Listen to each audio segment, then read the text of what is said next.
Ahliğinize salam. Bazakultumun kanalına hoş geldiniz. İlk bilen videomuza başlamadan kanalıma abone olmayı ve like basmayı unutmayın. Başladı onda.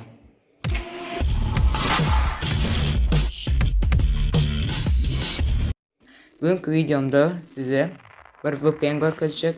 O VPN 3x VPN. Play Market'e gireceğiz. Yani Play Market'te 3 min yazışma 3x VPN diyeniz.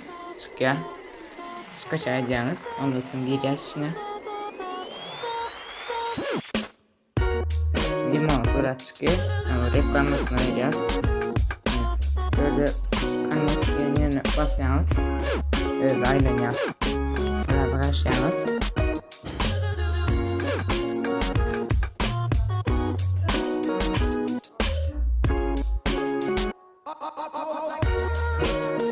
Ne işte arkadaşlar.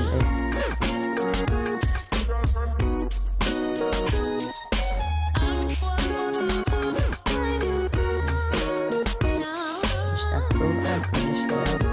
Bardaklarımı önce. Video konuda yaran bolsa, havan bolsa, like basın. Videolarımı dostlarınızla paylaşsanız men sizden hoşal olurdum. Sağ olun da videomu da tamaşa ediniz için. İndiki videoda görüşençe.